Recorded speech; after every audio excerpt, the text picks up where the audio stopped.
Akhirnya mereka bersekongkol, gulingin aja tuh presiden lu, presiden sialan itu, bikin bisnis kita rusak. Itu yang disebut londo ireng.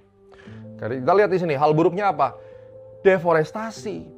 Ini yang harus dipikirkan pemerintah, bagaimana mengganti 190.000 hektar ini. Jangan cuma kita babat, tapi kita reboisasi, ya kan? 1-2 juta hektar target food estate. Target Merauke untuk swasembada digusur hutan dan lahan adat suku Malin. Berikan kompensasi yang fair. Jangan mereka-mereka ini cuma digusur hanya karena alasan swasembada pangan, tapi pemerintah APBN-nya dikorupsi, nggak mau kasih mereka uang. Ganti dong secara fair. Itu tanah adat. Jangan sampai dengan kepentingan negara, masyarakat ada yang diinjak. Be fair, supaya presiden dicintai seperti Raja Bhumibol di Thailand pada saat itu. Semua itu masalah keadilan. Ya, 2,4% produktivitas historis. Food estate hanya 2,4%, pola gagal berulang. Ini terjadi. Produktivitasnya itu kecil. 108 triliun cetak sawah era lalu hanya menghasilkan 5% ekspansi lahan. Efektivitasnya rendah. Karena apa? Kompetensi nggak beres. Mari kita beresin. Terjadi 780 juta ton CO2. Proyeksi emisi bila 2 juta hektar dibuka, rugi karbonnya 47 triliun. Final verdict.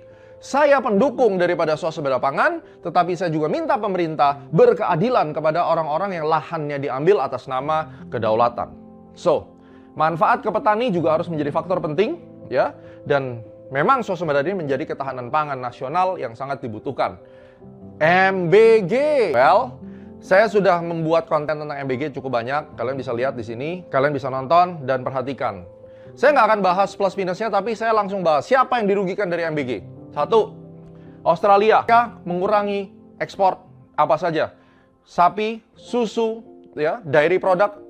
Terus kemudian trader pangan juga berdampak. Apalagi nantinya desentralisasi di Kopdes misalnya. Selama ini memang tata kelolanya ancur-ancuran. Tetapi Anda harus tahu bahwa kepentingan asing terusik jelas di MBG karena import itu kena. Harus menggunakan produk lokal. Impor diketatkan, pasar daripada RI menyempit karena ditaruh dikunci di satu pintu MBG ini. Ya, produk lokal naik dan leverage asingnya turun. Reaksi terdokumentasi. 72% ekspor sapi hidup Australia ke RI. Australia pasarnya bergeser dari yang awalnya Indonesia, terpaksa dia harus geser ke Brazil.